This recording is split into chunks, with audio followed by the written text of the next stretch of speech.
د تحریک لبیک مشر په خپل مرګ مړ شو که د پاکستان استخباراتو وواژه. پاکستانی ریاست ولې هغه له مخې پورته کړ؟ حقیقتونه دی ویډیو کې وګورئ او چینل سبسکرایب کړئ.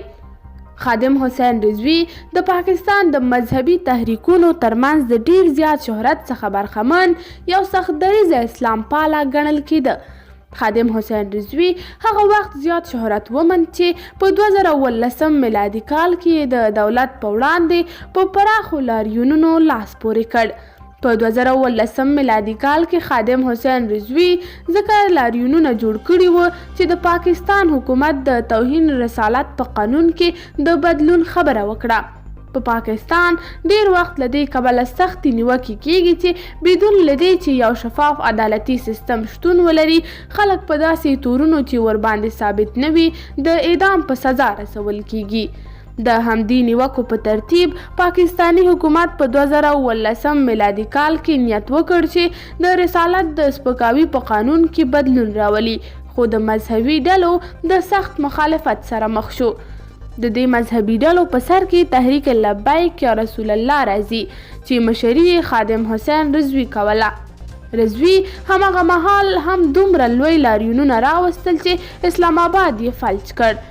د هماغه وخت پاکستانی حکومت ځان ناتوانه وګاڼه. پاکستانی حکومت فکر وکړ چې رضوي نور د دوی په درد نه خوري ځکه هغه د کنټرول څخه وتلی و. تازه څه پیښ شوي وو.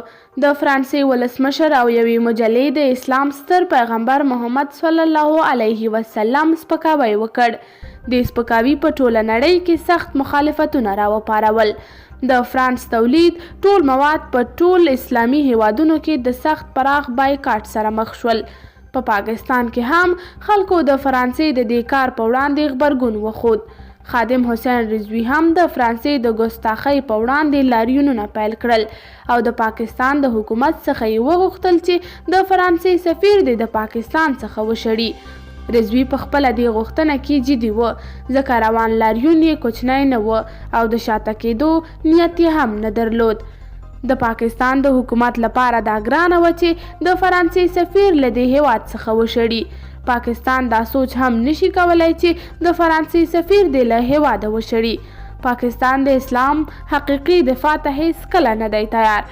پاکستان هغه چین دوست ګڼي چې په میلیونونه ایغور مسلمانان یې بېګناه شکنجو ته نیولي دي ځکه چې پاکستان په اقتصادي لحاظ د چین غلام دی.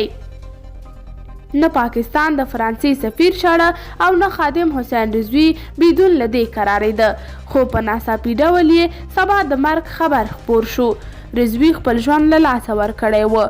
په دې هکله هم دقیق معلومات نشته چې رضوي څه ډول مړ شوی، خو د پاکستان تاریخ ښیي چې هر مذهبي مشر چې د پاکستان د ګټې او استعمال څخه تیر شي بیا یې نو پوځ غم کوي او څو ورځې وروسته دا مذهبي مشر خپل ژوند له لاسه ورکړی وي.